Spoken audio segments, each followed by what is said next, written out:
Alamin naman natin ang mga naging kaganapan sa mundo ng international sports scene sa report ni teammate Carl Velasco. The Las Vegas Raiders select Fernando Mendoza. Napili ng AFC West team na Las Vegas Raiders si Indiana University quarterback Fernando Mendoza bilang first overall pick sa ginanap na 2026 NFL Draft. Nitong nakaraang linggo, yan ang naging desisyon ng Raiders organization matapos ang kanilang 3-14 finish nitong nakaraang season kung saan kasali sila sa bottom 3 teams at may pinakamababang win totals sa buong liga. Ayon kay Raiders General Manager John Spytek, napili nila ang current Heisman Trophy winner dahil sa kanyang accurate passing ability, athleticism at pagiging system player na matatanda ang huling naglaro para kay Indiana head coach Curt Cignetti. Samantala, matatanda ang nagpakita rin ng talento ang 22-year-old sa katatapos lang na Indiana Pro Day kung saan nakapagbagay dito ng tsansa na makausap ang Raiders front office. Sa scouting combine, si Mendoza ang ika-30 quarterback na napili bilang number 1 pick sa common draft era at pang-8 sunod naman sa loob ng 9 na taon. Sa basketball naman,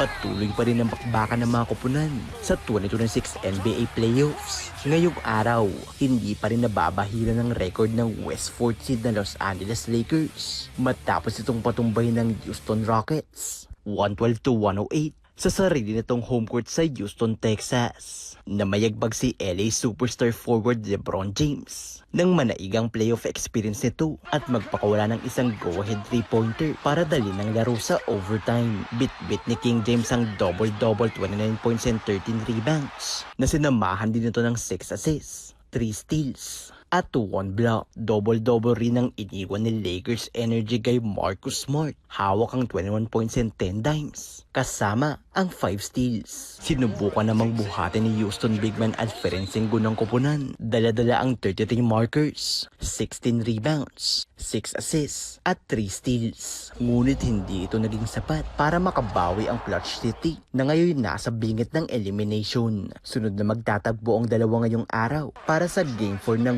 West first round. Sa West pa rin, bigo pa rin makaisa ang Phoenix Suns kontra sa Oklahoma City Thunder sa kanilang Game 3 matchup 121-109. Isang 42-point night ang iniwan ni reigning MVP Shai Gilgeous-Alexander para buhati ng Thunder squad sa panalo. Hindi naman naging sapat ang 33 markers ni Suns forward Dillon Brooks at 26 points ni Jalen Green para bahira ng malinis na kartada ng Thunder sa first round. Naiuwi naman ng Orlando Magic ang isang upset win kontra sa East first seed ng Detroit Pistons 113-105 na naigang 25-point performance ni dating NBA Rookie of the Year Paolo Banchero na sinamahan din dito ng 12 boards at 9 dimes. Katuwang ni Banchero si Magic guard Desmond Bane nang magpakawala ito ng 7 3-point bombs para sa 25 points. Sa panig naman ng bisitang Pistons, naggulang ang daladalang 27 markers ni MVP candidate Cade Cunningham at 23 points ni veteran forward Tobias Harris.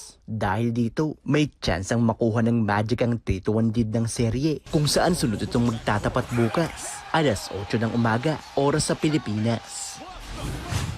At sa tennis, patuloy ang kampanya ni Spanish tennis prodigy Rafael Hodar sa Mutua Madrid Open nitong nakaraang linggo. Isang dominanteng panalo ang naiuwi ni Hodar matapos itong pabagsakin si world number 8 Alex de Minaur sa 2 sets, 6-3 at 6-1 ang second round ng nasabing torneo. Sa kabilang banda naman, isang underwhelming clay court season debut ang ipinamalas ng Australian netter matapos ang 75-minute match loss. Ito rin ang unang panalo ng 19-year-old kontra sa isang top 10 opponent kung saan marami ang naniniwalang hindi ito ang magiging huling pagkakataon, tulad din na world number 1 Jannik Sinner na personal na sumubaybay sa one-sided match ng dalawang tennis stars. Samantala, dahil sa panalo, sunod na makakatapat ni Rafa ang Brazilian na si Joao Fonseca sa susunod na round ng Madrid Masters. Carl Velasco para sa Pambansang TV sa Bagong Pilipinas.